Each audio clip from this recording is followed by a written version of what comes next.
Welcome to Real Estate Coaching Radio, starring award-winning real estate coaches and #1 international best-selling authors, Tim and Julie Harris.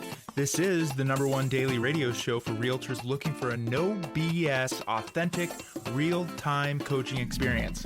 What's really working in today's market, how to generate more leads, make more money, and have more time for what you love in your life. And now your hosts, Tim and Julie Harris. 3, 2, 1, and welcome back. And this is how to get rich in real estate and stay rich. If you've not listened to the first 3 days, please go back and listen to the first 3 shows we've done on this very topic. It is becoming one of our, I think, most popular topics we do. We update this topic probably once about every 18 months with any new information we have, and then share it with all of you. And people really like this. This topic in particular is one of the few things that we have presented that has resulted in people coming up to us months and years later and thanking us for this information because it really helped to screw their head on straight. And rule number 8 actually is one of the most important rules of all the things we've been sharing with you. And that is simply focus on fewer things. You can only truly control 3 things: wealth, health, and environment. And I have to say, Julie Harris is not doing a great job of controlling her health. Oh my goodness. Because Zoe has brought another version of the plague home from school. Yes, please excuse any coughs and throat clearings. I'm doing the best I can. Okay, so again, focus on fewer things, not more. Focus on wealth. You can control what you earn, what you spend, and what you invest. You can control your health, at least mostly. You control what goes into your body and what you do with your body. That's your fitness and your nutrition regimen. You can control your environment, your physical environment, your mental environment, and just to add, media-free environment. You can control what goes into your head, into your eyes, what you're listening to, what you're watching. So run from people who make you feel in ways that don't result in you wanting to help others and make money, etc. And that's really the bottom line. The last point is when you're around in different office environments or human environments or virtual environments, ask yourself how you feel. Do you feel motivated, excited? Do you feel opportunistic and frankly optimistic? Or do you feel fearful? And most of what's being, I think, spread nowadays in all environments is definitely going to be what would be easily classified as negative. Mm-hmm. So here's the problem. If you're around other people who do not believe that tomorrow is going to be better than today, and I mean quite literally tomorrow, but tomorrow is also next year and the year after, you will make tomorrow worse than today. Because the things that are necessary for you to make tomorrow better than today are the direct result of all the things you're doing today. For example, wealth, health, and environment. Those are the 3 things that you can actually control. Well, if you're not controlling your finances, if you're not doing the things that we prescribe to you in the coaching program, or if you're not, when it comes to controlling your health, it's really very simple. What do you put in your body and what do you do with your body? It's not that complicated. And of course, your environment. So if you're not really focused on those things, you're going to, guess what? Build problems for yourself into the future. Your life today, and this is ultimate responsibility, but this is really how you got to think about it. Your life today is a direct reflection of your thoughts from a minute ago, 10 years ago, 20 years ago. You guys get the point? You are living in the shadows of the person that you were, in the past. And if you're not liking what you're experiencing, you have nobody else to blame other than the past version of yourself. But now that said, there are plenty of things that are great in your life that are things you should be thanking the past version of yourself. Now, I actually want to go back to that also and drive this home with regards to your business, focusing on fewer things. In a market like this, where there's a lot of uncertainty, where there's a lot of sort of, stress and all these other things, there's a lot of good things happening too, right? I'm not, but for the most part, I think you guys will agree that in most markets, people are more on the cautiously optimistic side than the, blindly optimistic side. So with that said, focus on fewer things in your business. And one of the things we strongly prescribe to all of you is you focus on the things that are going to put money in your pocket in the next 90 days or less. And everything else that's speculative, this is not the time for it. So obviously, we're talking about buyers and sellers. We're talking about writing contracts. We're talking about taking listings.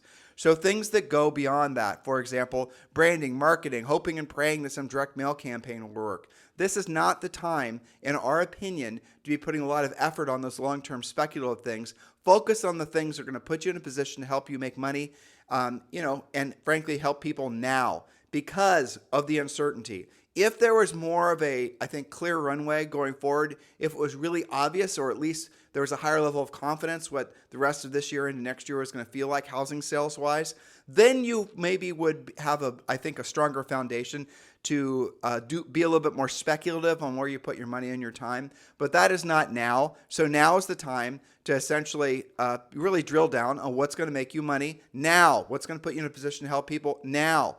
And then again, put the other projects on the side. Give yourself permission to focus on making money now. The future version of you will certainly thank you. All right, now we're on to part 3. It's 6 rules for staying rich for life. Now, these rules, I have to tell you, Julie and I learned the hard way for the most part, not from making mistakes, fortunately, but from actually having to go and do the research because we couldn't find the answers to any of these questions. That's right. So 6 rules for staying rich for life. Now that you have the machine in place, that's learning how to sell real estate at a high level repetitively, lather, rinse, repeat. Now that you have income coming in from 5 different sources to at least cover your personal overhead, now we have to protect. So rule number 1 in our 6 rules for staying rich: never forget that no one actually wants you to be rich. You must never delegate anything completely. When you delegate completely, you're abdicating, which means you're giving up control. Trust but verify. Choose your advisors wisely. Don't hire someone to help you build wealth who isn't rich themselves. Now, this is something we see with a lot of teams. Julie and I have a lot of teams, a lot of brokerages that are joining with us at eXp Realty. And one of the first things we do is they all want us to do a financial comparison. They want us to compare what their financial reality is now versus what it would be over at eXp. So I asked for a spreadsheet. It doesn't have to be that elaborate. And we go through the expenses and we look for what expenses can be recast. In other words, what expenses won't they have if they're over with eXp? And this is the reason, again, a lot of brokerages and teams are moving over with us for the simple fact that they're discovering that they actually make more net profit when they're over at eXp. But what they're discovering is a lot of these teams and brokers that have been around for 15 years or less have been building their business based on, frankly, the velocity of sales and based on a really thick, I think, cloud of FOMO, fear of missing out. So they've never really had to be good at watching their numbers. They've never really had to be that good at holding the expenses accountable, or really the people working for them accountable. We've gone through on a lot of these teams and brokers, and we've found duplicate people doing the same. Like, I found one brokerage last week where there were 3 people literally doing the exact same thing, which took, in all reality, maybe 1 person. Well, there's a great way to save some money. But why are these businesses being run this way? Because the cash flow was flowing so fast. And, frankly, everyone thought that it was never going to end, that you gave yourself permission, maybe subconsciously, but you did, to be complacent about watching the numbers. And that's when the chickens come home to roost. So I want you to keep these things in mind, that you've really got to be very careful with expenses, very careful who you trust. This goes through for financial advisors, for your real estate coaches, everybody. Make sure you're really doing a great job of choosing wisely. Again, especially in this market, make sure you're choosing to align with someone that's actually proven their ability to really flourish in a market like this. And it goes back I'm just thinking frankly about eXp Realty right now. eXp Realty was birthed during the last housing crash, in 2007, 2008, 2009. And it is designed for a market like this. If you are in a situation where maybe you're a new agent, you're a seasoned veteran agent, or you're a team or a broker, and you really want to drill down, maybe you're going to have a good year, but it's not going to be a great year. Or maybe you're going to have a great year, but you want to make more profit. Let's have a conversation and let's just compare numbers. Let's just have a conversation, spreadsheet to spreadsheet, and see what makes the most sense for you. For most of you, it's a no-brainer. For teams and brokerages, I know it gets a little bit murky, so let's have that conversation. If you're ready to join eXp and you're looking for an eXp Realty sponsor that's going to be very proactive in your success, not just selling real estate, but at eXp, please do consider Julie and I. We are formally applying for the job of being your eXp Realty sponsor. Text me directly at 512-758-0206. 512-758-0206. If you're just getting started on your journey and learning about eXp, we've made that easy too. Just text the letters EXP to 47372. Again, if you're just getting started wanting to learn more about eXp, text the letters EXP to 473. What is it? 47372. That's right. Thank you. 47372. And there's a couple videos on that website that you definitely want to check out. And on that website, you'll also, when you text, we're going to text you back a link to a website. You'll also learn all the advantages to aligning with Julie and I at eXp Realty. But most of you are ready to join and you're looking for the right sponsor. If you've not yet chosen your sponsor, please do text Julie and I directly at 512-758-0206. And just text, put EXP in the message, and we'll have a conversation. And we will see if it makes sense. And for 99% of you, it certainly will. All right, Julie, rule number 2. Rule number 2, always have your hedges. What does that mean? Have insurance, have the correct insurance and quality insurance savings, and build anti-fragile systems. For example... Well, let's just focus on that. So what are hedges? If you look, again, this comes from decades of coaching, but also I think at this point just being practical and tactical. The things that generally speaking will take the financial wind out of an agent's sales or a small business owner's cash flow or their net worth are going to be things that they could have bought hedges against or mitigated against. They'd have been insurance, like, for example, health insurance. They would have been insurance against, for example, if you have rental properties. They'd have been just in general insurance, maybe a general liability insurance. Having, number 2, as Julie said, having enough sufficient savings to basically cover your, bad months. Personally savings, we advocate everyone have at least 6 months for the personal savings in a non-transferable account so it's always there. And then you can even scale up from there. So what are the other things that cause people a lot of problems? It's obviously not saving for taxes. So you can build hedges into all this. Again, if you read our book, Harris Rules, when you're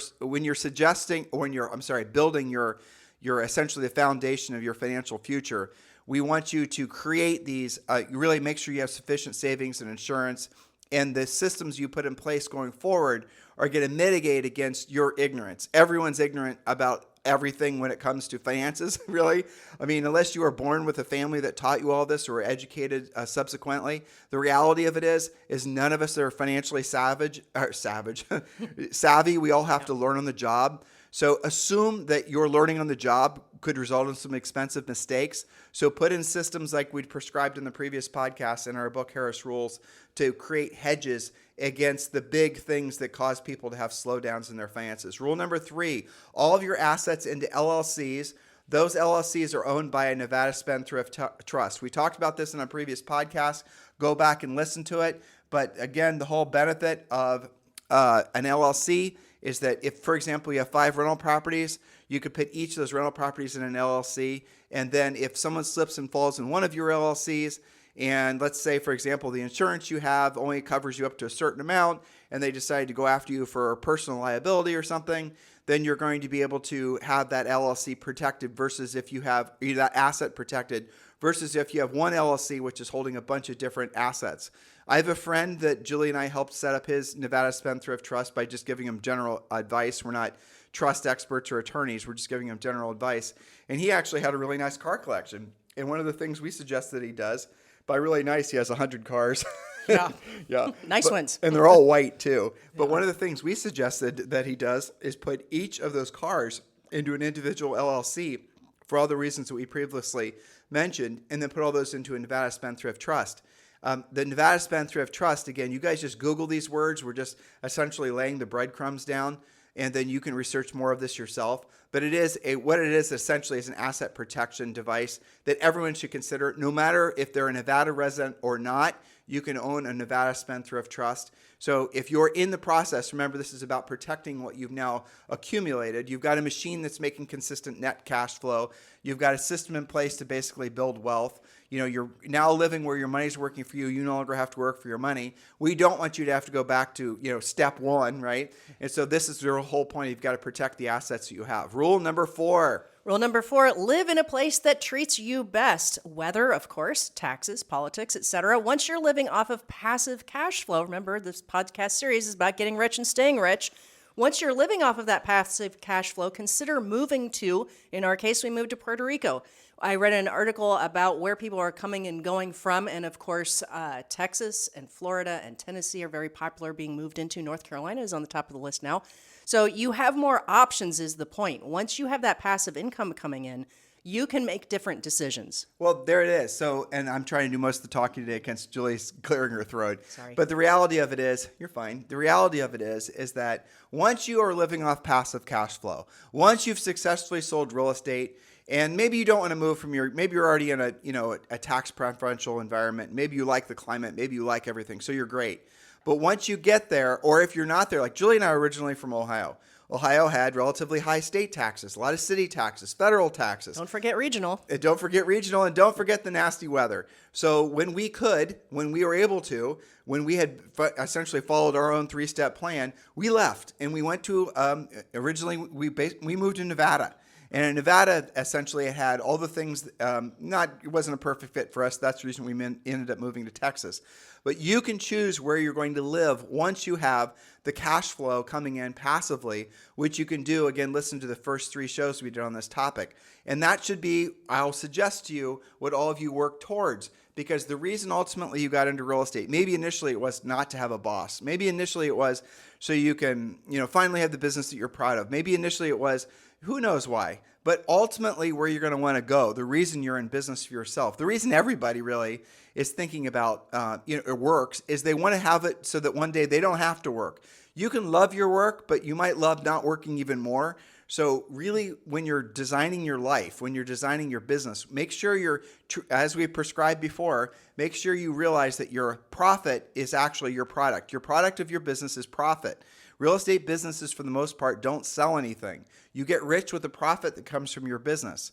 And once you actually have invested enough of that profit, or if you're really smart, you're really doing well with EXP revenue share, then you can choose to live wherever you want to live. And again, we'll advise you, and I think when you get to this point, you'll realize this yourself, make sure you're choosing to live in a place that's going to reinforce or that's going to solidify you staying rich for life, which is, again, the third section of our presentation here. Rule number 5. Rule number 5, do not become complacent. If your health is crap and you're rich, that's no fun. If you're finally rich but your marriage fails, well, there goes your wealth. We call it staying frosty, right? So in the real estate treasure map, which you get when you're a premier coaching client, we drill down on all of those things to not be complacent about. Goals in 5 areas of life, being very clear on what your finances actually are. There's a section about your current finances and knowing what's going in and what's going out. So don't become complacent. That's rule number 5. My 82, now almost 83-year-old mother lives with us, or sometimes I feel like we live with her. Yeah. And she has since Zoe was born. She's been a huge blessing, especially when Zoe came into our lives. And I have to say, my mom is somebody I really, truly admire because she's 82 years old. She takes care of her health, and she doesn't really ask for much out of Julie and I. She goes on a walk almost every single day. I bet you she walks at least a mile a day. For sure. Yeah, and we'll see her when Julie and I are going on our 6-mile walk that we do 2 or 3 times a week. We'll see my mom, and I'll say to myself, how the heck has she got? I mean, how'd she get that far? Exactly. And she also takes care of her mind. She does Lumosity almost every day. Yeah, we call her Robo Rosemary. Her name's Rosemary. But she's really focused on not becoming complacent. And I know why, because she told me that she saw her aunt and her both of her aunts and her mom and all that. She said one day they decided that it was going to be easier for them to get into wheelchairs. And she said they never got out of wheelchairs and all their health went to crap after that. And she said she's not going to let that happen to herself. And I'm sharing all this with you because my mom is a living example of not allowing yourself to become complacent. But we've seen people become complacent when they're like 20 or 30 or 40 or 50. How do you know if you're complacent? You got to be super honest with yourself. Look in the mirror. Does that look like somebody who's complacent? Look at your finances. Does that look like somebody who's complacent? Look at the nature of how you're living, your relationships with other people. If you see things around you that you don't like, it's not just because you made a decision 10 seconds ago. It's because you've been making a series of decisions, maybe even at this point on autopilot, that aren't conducive for the person that you can be and that you want to be. And you can stop that. You can actually, but it really, frankly, this is I'll tell you, an economy like this, or, alien visitations, which evidently are happening right now, whatever, right? I mean, times like this, they really do give you permission to hit hard reset on some of the business decisions that you've made or the life decisions you've made. That's the blessing of let's call it a recession, whatever it's going to be. And you see all these big businesses, they're doing the same thing. All these big businesses, they're getting rid of people. But I got news for you guys. They're getting rid of those people, and they probably should have gotten rid of those people 2 or 3 years ago, but they didn't because the economy was so great. They didn't because maybe there were political reasons why they didn't want to. They didn't need those people. Those people were just excessive employees that they hired, and then, as you know, for example, these tech companies, they don't need as many people as they used to because tech has evolved to the point where look at AI, what it's doing. And so tech has evolved so they don't need all these customer service people and whatnot. They know how to replace all those expensive humans with, automated processes. They just chose not to do it. Now they're using this recession as an excuse to do it. I see that happening in real estate brokerages. When you hear about a company that's laying people off, you shouldn't think that they're failing. They're not failing. What they're doing is they're setting themselves up for a massive amount of success. They're going lean and mean. Now, I'll tell you what scares me. There are people out there in the, let's call it real estate agent education space, who are telling you guys to do the exact opposite. It's absolute crap advice. There's people out there, and I've seen their videos, and I come across their information, what you're saying, okay, the time for you to seize more market share, to spend more money on leads, to buy more money, spend more money on branding, is now when your competitors don't have to. Well, I got news for you. That's dumb, and that will make you broke. Not 100% of the time. Maybe there's micro opportunities, but for the most part, when you see this many companies that have been, frankly, a lot of them are incredibly well run. Google, for example, when you see those companies doing layoffs and you see those companies hitting hard reset, and they're not hiring, they're not spending a lot of extra money, they're not doing anything speculative. When you see companies like that at that level pulling back, maybe you could think for a second, use common sense that maybe the biggest, most successful companies in the histories of business, maybe they're a little smarter than that real estate guru on YouTube who's acting like he knows something he doesn't, just because maybe he had a couple years of selling real estate in a boom market where he did well. You guys get the point? So the time for you to actually build is going into what's a real estate, correction or a real estate comeback. That is not now. Now it's time for you to be focused on fewer things, to be focused on doing things that will put money in your pocket the quickest and not doing speculative things. I heard a lot of people also saying it's time to get back to the basics. There is never a time not to be focused on the basics. The basics are what make you rich. And that is going to be knowing how to have direct conversations. So many things I've been hearing from just you guys who message us. I've never learned how to have conversations. I've never learned, younger people. I've heard this on Instagram, people messaging us. I don't know what to say. Well, here's the script. No, Tim, you don't understand. I do not make phone calls or answer the phone when somebody calls. I don't really know essentially how to have over the phone conversations. I don't know how to I've never really, my whole life has been about texting and messaging people. Well, a lot of our work in coaching is all about that. Yeah. How do you, starting with, but not ending with, how to have an actual conversation actually about real estate with a real contact, voice to voice, face to face. And we do appreciate that, many of you have grown up online. Then you were hit with the pandemic where you couldn't go out if you wanted to. And there is a lost art of conversation, but that is also where all of the profit lies. Well, not only all the profit, Julie, but it's also where all the opportunity lies because not that many other people know how to do it. True. And knowing how to be really good over the phone, especially in this market, especially going forward into the future, is what will create differentiation between you and the market. Guys, I got news for you. The massive amount of social media you're creating, it is going to mean nothing inside 12 months. I will prove it to you right now. Are you listening? This is a leak out of Google, but Google is about to announce that they are about to have AI that's going to be able to create, this is for many of you, going to make you smile, an endless amount of videos. So you're going to be able to use AI from Google. You're going to be able to enter in a bunch of keywords. It doesn't even have to be a script, letting the AI know what you want the video to be about. And then it's going to create short and long-term video, complete with narration, having AI written actually the script. Content rich, too. Content rich. You will have widgets that will create your content for you.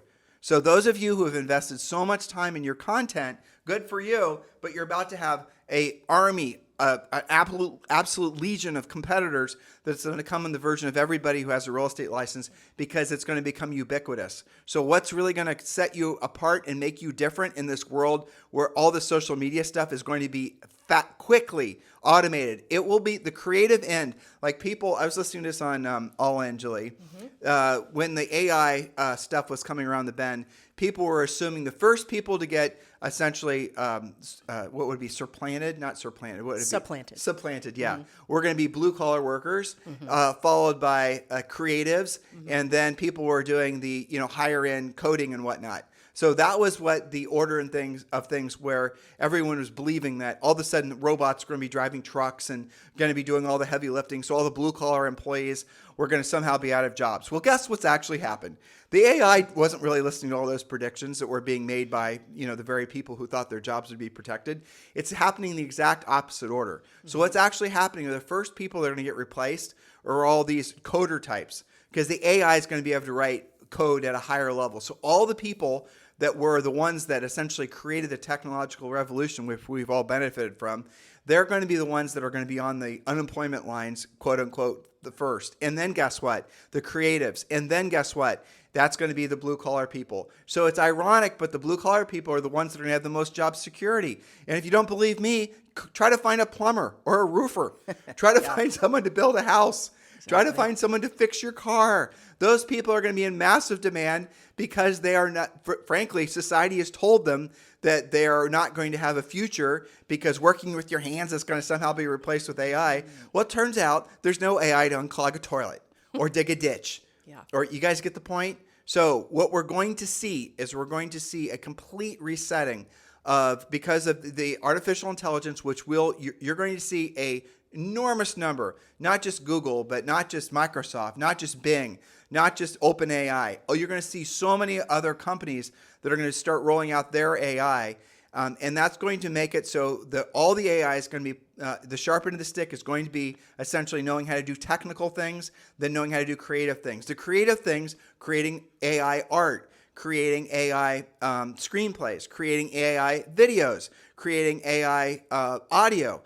Julie and I fantasize about a day, and I bet you it happens this year, where we're going to be able to enter in a series of words that we want a podcast to be about. And because we have hundreds of thousands of hours of our voice from thousands and thousands of past podcasts, I bet you it's very likely that we're going to be able to have AI create indistinguishable podcasts, and we'll start creating more podcasts every day. You guys get it? So if you really want to differentiate yourself, learn to have meaningful conversations, and yes, take a scripted approach. But when you are a real person talking to a real person, that is going to give you an unfair advantage in the marketplace, not just in real estate, but in everything you do. So hopefully you guys are understanding that this is not a time to be pessimistic. This is not a time to be fearful. Warren Buffett once said that people love, actually, I don't want to read that last part.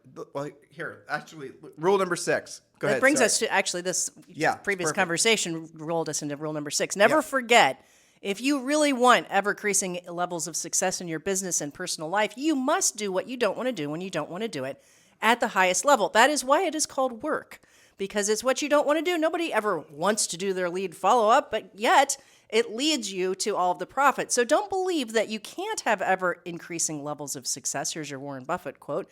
He once said that people love the comeback story, the guy or the gal who built a great life, a great business, just to trash it somehow and force themselves to have to restart over and over. Where I celebrate, said Warren Buffett, the person who built it and kept building it and never lost it. It's okay to have to pivot your business model. It's super hard to do it. I get it. We're having to do it in some of our businesses too. It's okay that just because something worked last year really, really well, and if it's not working really, really well now, it's just not the market for that particular product, widget, or idea. And it's very frustrating because you realize you have to constantly be reinventing yourself. For most of the essentially the passive lead generation stuff, you have to constantly be chasing it. And that is frustrating. And that's the reason that, Julie, when we're helping you guys build your business systems, we always, always, always suggest you lead with proactive lead generation first. Why? Because there's no replacement, never will be a replacement for a direct conversation with a decision-making adult about selling their home. You do not have to worry about the latest, greatest marketing idea or social media jib-jab if you know how to have direct conversations with people about selling their home. That is a skill that will always be needed. Frankly, and I hope everyone is very clear about this, the single best opportunity in real estate right now is not AI, frankly. It's not social media. It's not building your brand. It's not building your team, your logo.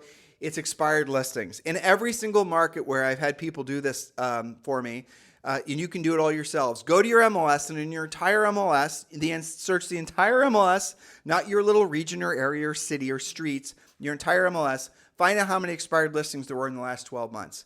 We were in South Florida and we did this, and there were over 5,000. The guy was doing it on his phone, and the app would only report 5,000. So there probably were more like 20 or 25,000. How many of those got relisted? Statistically, 90% or even higher get relisted and sold within 12 months. That means in that particular market, the average commission on each of those expired listings, I'm guessing, was at least $10,000. And so you're talking about an extraordinary amount of money that flowed to the agents that knew how to go after expired listings. I don't know why you want to make it more confusing than what I just said, or difficult than what I just said. It should be self-evident to you where all of you should be focusing your energies. Focus on fewer things in a market like this, not on more things. Focus on things that are going to put you in a position to help the most people make the most money. Set aside longer-term speculative projects and ambitions. Focus on being opportunistic. That's what this market's all about. If you don't believe me, look to see what the biggest companies on planet Earth are doing. They're pretty much obviously all listening to this podcast and following our advice.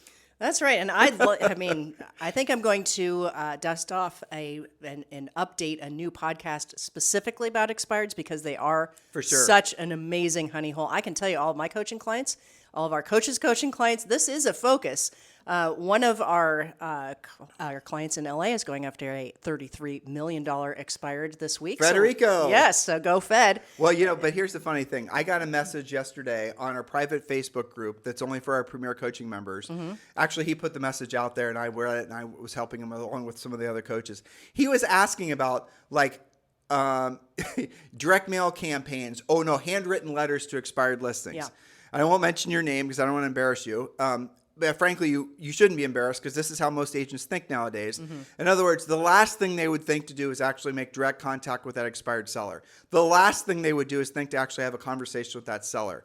So here's the answer. You should all subscribe to RedX. RedX will give you the phone number. It'll tell you who all your new expireds were in your particular market, what their phone numbers were, what they owe. It'll give you all the information, so all you have to do is make the phone call using our script and our objection handlers, and you set appointments. It's not difficult. That's the first thing that all of you should be doing. That's the proactive end of lead generation. If you want to get a discount on RedX, I think it saves you $150, so it's pretty significant. Just text the letters or the word RED, R-E-D, to 47372. Text the word RED, R-E-D, to 47372, and we'll immediately text you back a link to a page that gives you a discount. And go ahead and sign up. Sign up for 30 days. If you're in our Premier Coaching Program, obviously use our scripts and our objection handlers. Call the expireds. Call. If you have a choice, call and go knock on their door. How many of those do you need to actually have a fantastic year? Many of you, because your sale prices, because you're blessed with high sale prices, if you listed and sold 12 or 15 expireds this year, with your average commission being $10,000 or $12,000, you're going to have not so bad of a year. Would you agree? One a month. It's one a month. Many of you, a lot of our coaching clients are doing more like one a week. This does tie into our previous point about focus on fewer things, not more things. So one of the best things about expireds is that you can actually, once you've gotten your scripts going, you've practiced it, and you're not just dabbling, you can make 10 real contacts easily, and probably list 1 to 2, have another 1 to 2 that will follow up with you for future. Wouldn't you rather have 10 contacts than maybe do circle prospecting and have to talk to 100 people to maybe get 1 lead? Or throw out some social media, and hopefully if you do enough of it frequently enough, maybe somebody will come to you. I like the ratio of 1 or 2 out of 10. Heck yeah. So guys, here it is. This is the end. I think this is day 4. So the questions we started out, or at least the goals we had for you from this 4-part series. And we knew this was going to be a little different for a lot of you, but you need to be exposed. I think I would love to have been exposed to all this when Julie and I were in our formidable years. I think in a lot of days we still are, frankly. We're always learning. Yeah. But in conclusion, did we educate you? You answer that question. Did we motivate you? Hopefully the answer is yes. Do you have a plan of action? If not, go back and listen to the past few days.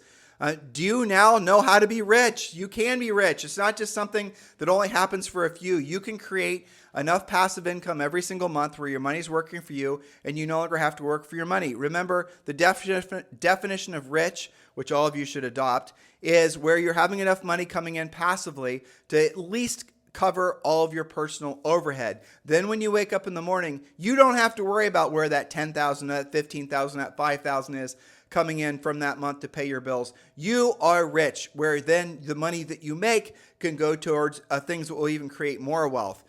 Have you accepted that this will take time? Building this will take time and effort over a long period of time. Remember, everyone overestimates what they can do in 12 months and underestimates what they can do in 20 years. And so let's say it's going to take you 36 or 60 months to actually create something magnificent. It's worth the effort. Now, here's the bottom line. If you want to know something that's going to shorten all this by a significant margin, like Julie and I, when we got married and we started selling real estate, and we had a goal of essentially being retired by the time I was 40 and she was 39, we wanted to do it off rental properties, and we did it, though it took us a year later. And we accomplished that goal. Now, we did not stop working, quite the opposite, frankly, but had we to do it all over again, I promise you what we would have done is we would have focused all of our best efforts, not on buying rental properties necessarily, but on eXp Realty, because eXp Realty has so many amazing ways for you to create wealth that are, extraordinary. And the biggest one, frankly, is going to be revenue share. If you do not know about eXp Realty's revenue share program, and I know a lot of you do not, or you have believed some of the misconceptions about it, I strongly encourage you to do your own homework. Be your own best advisor. Remember, trust but verify. Don't abdicate your financial future to some know-it-all. Do the research yourself, and we made it easy for you. Text the letters EXP to 47372 and watch it. There's 3 videos on that website. Watch at least the first 2 videos. The second video is going to give you all the drill down you can learn about revenue share. And do that now. Text the letters EXP to 47372. Or if you're ready to join eXp Realty and you're looking for a sponsor that's going to be very proactive in your success, yes, Julie and I are formally applying for the job of being your eXp Realty sponsor. You can also see all the benefits you get when you join Julie and I when you text EXP to 47372. Or if you've already done that, you're ready to join, you've not yet chosen a sponsor, text me directly, 512-758-0206, and let's have that conversation how you can move forward with us, and we can be partners with you at eXp Realty. In the meantime, guys, thank you for continuing to make this the #1 listened to daily podcast for real estate professionals in at least the United States. Julie, I hope you feel better tomorrow. Thank you, and I hope you don't get it. Yeah, me too. You guys have a great day. This podcast is a part of the C-Suite Radio Network. For more top business podcasts, visit c-suiteradio.com.